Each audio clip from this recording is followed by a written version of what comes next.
Madam మీరు కొత్తగా వచ్చారా? మొదటి రోజా? అవును, నేను ఈరోజే జాయిన్ అయ్యాను.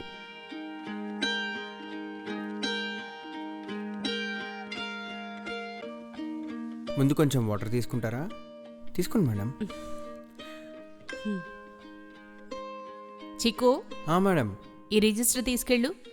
Okay madam. మేడంతో సిగ్నేచర్ చేయించు. Okay madam. మేడం ఈ రిజిస్టర్లో సైన్ చేయండి. ఈ ఆఫీస్లో మీకు మొదటి పని.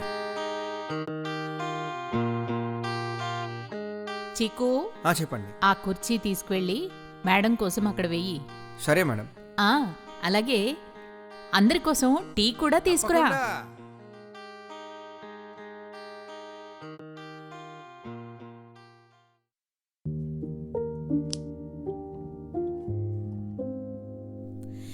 ఎన్నో వేల కోరికలు, ప్రతి కోరిక ప్రాణం కంటే ఎక్కువే.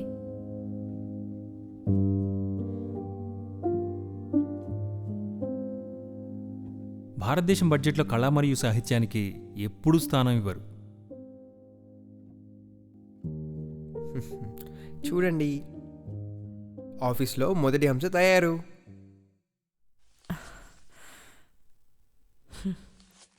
అసలు వీళ్ళు నిజంగా పని చేస్తున్నారా లేదా? వేరే లోకం నుంచి వచ్చినట్టున్నారు ఒక్కొక్కరు. చిక్కు, చెప్పండి మేడం, ఏదైనా ప్రాబ్లమా?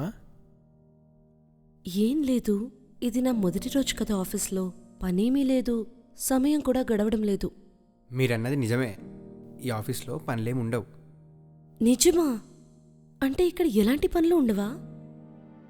అఫీషియల్గా చెప్పాలంటే ఉండవు మేడం. నాకు కొంచెం వింతగా అనిపిస్తుంది. నేను చాలా కష్టపడ్డాను, ఎడ్యుకేషన్లో కూడా టాప్ చేశాను. అంత చేస్తే ఈ జాబ్ వచ్చింది.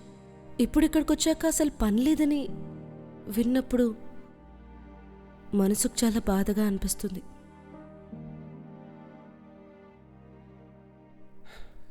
విషయం ఇదన్నమాట. అర్థమైంది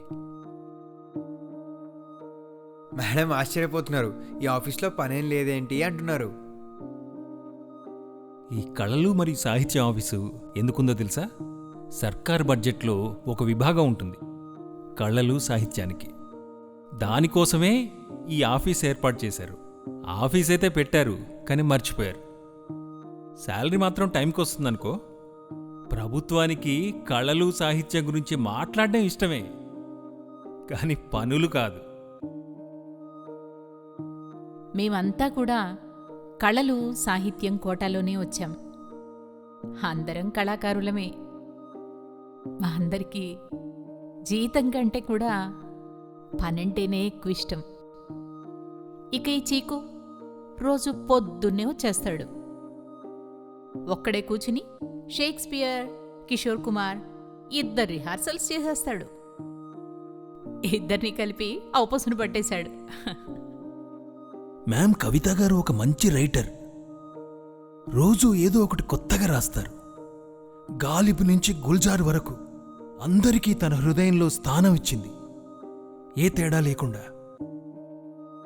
ఈ ఆశతోనే ప్రతిరోజు ఓ లేఖ రాస్తుంది. ఎప్పటికైనా రవీంద్ర మంచులో తన లేఖపైన నాటకం వేస్తారని. ఇంకా శైలేందర్ గారు ఒక ఆర్ట్ డైరెక్టర్. ఈయన చాలా అందంగా స్కెచ్ వేస్తారు. ఇవాళ పొద్దున్నుంచి మిమ్మల్ని చూసారా? మీ స్కెచ్ కూడా వేసేశారు. ఆయన రంగులతో కూడా మాట్లాడేస్తారు. ఏమంటారంటే నీలం రంగు ఎప్పుడూ సంతోషంగా ఉంటుందని. మ్యామ్, అట్లేస్తారేమో ఒక ఫోటోగ్రఫర్. ఈయన రోజు ఒక మంచి ఫోటో తీస్తుంటారు. ఆ ఫోటో మాట్లాడుతున్నట్టే ఉంటుంది. ఆయన అంటారు ఫోటోకి కూడా వాయిస్ ఉంటుందని, అది సమయాన్ని బంధించేస్తుందని.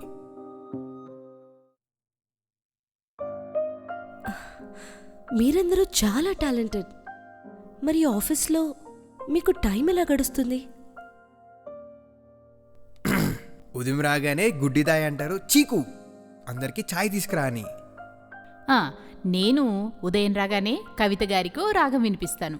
నేను ఆ రాగం ఆధారంగా ఒక స్క్రిప్ట్ రాస్తాను. నేను ఆ స్క్రిప్ట్ ఆధారంగా సెట్ డిజైన్ చేస్తాను. నేను ఆ స్క్రిప్ట్ని స్క్రీన్ ప్లేగా మారుస్తాను. కెమెరా యాంగిల్స్తో దానిపై మేమంతా నాటకం వేస్తాం. ఈరోజు మన లంచ్ అయిపోయింది కాబట్టి ఇప్పుడు మన డ్రామా సమయం. కవిత గారు ఏం రాశారు ఇవాళ? ఇక్కడెక్కడో ఉత్తరం పెట్టానే, పుస్తకం మధ్యలో పెట్టాను, మర్చిపోయాను.